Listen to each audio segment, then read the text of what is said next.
Assalamualaikum warahmatullahi wabarakatuh. Halo teman-teman semuanya. Pada kesempatan kali ini, saya akan membuat video pembelajaran tentang sejarah pembukuan hadis. Nah, hadis sendiri itu apa sih? Dan mengapa kita perlu memahami sejarah pembukuan hadis? Untuk mengetahui itu semua, ayo simak video ini dan tonton sampai akhir ya. Nah, teman-teman, hadis itu sendiri adalah perkataan, perbuatan, atau persetujuan Nabi Muhammad SAW yang jadi pedoman hidup umat Islam selain Al-Quran. Nah, mengapa sih kita perlu memahami tentang sejarah pembukuan hadis?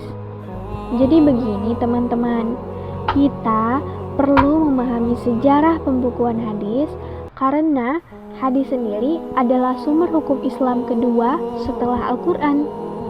Dan kita perlu mempelajari ini karena untuk mengetahui bagaimana para ulama berusaha memastikan bahwa hadis itu benar. Oleh karena itu, kita dapat memahami konteks kebenarannya dan upaya para ulama untuk melindungi ajaran Nabi Muhammad SAW.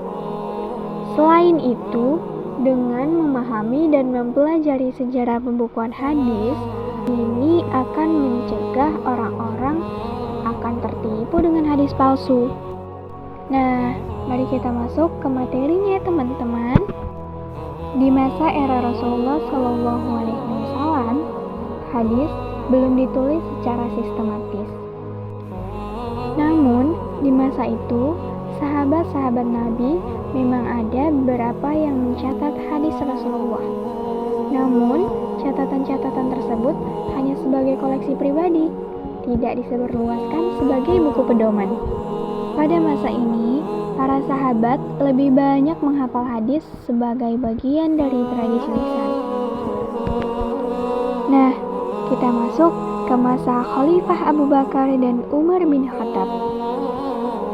Setelah wafatnya Nabi Muhammad SAW, muncul kekhawatiran akan hilangnya hadis dari benak Khalifah Abu Bakar dan Umar bin Khattab, terutama karena banyaknya sahabat yang gugur dalam peperangan.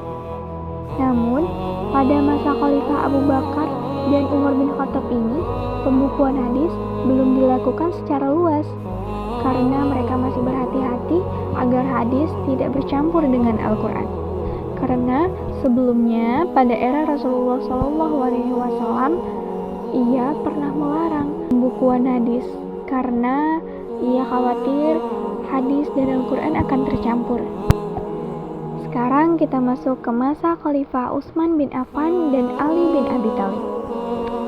Nah, pada masa ini Khalifah Utsman bin Affan fokus utamanya adalah penyusunan mushaf Al-Quran. Sedangkan pada masa Khalifah Ali bin Abi Thalib, perhatian terhadap riwayatan hadis meningkat. Meski belum ada pembukuan resmi, para sahabat mulai mendokumentasikan hadis secara pribadi, belum disebarluaskan. Sekarang kita masuk ke masa tabi'in dan tabi'ut tabi'in. Jadi, pada masa ini, perhatian terhadap hadis semakin besar. Para ulama mulai mengumpulkan hadis dari berbagai sumber. Misalnya, Umar bin Abdul Aziz, seorang khalifah Bani Umayyah, menginstruksikan pembukuan hadis secara resmi. Salah satu ulama yang terkenal pada masa ini adalah Imam Az-Zuhri yang menjadi pelopor pembukuan hadis. Nah, kita masuk ke masa yang terakhir, yaitu masa kodifikasi hadis di masa imam-imam besar. Jadi, kodifikasi hadis ini terjadi pada abad kedua dan ketiga Hijriah. Munculnya imam-imam besar yang menyusun kitab-kitab hadis. Contohnya adalah Imam Bukhari dengan kitab Sahih Bukhari, Imam Muslim dengan Sahih Muslim, dan lainnya.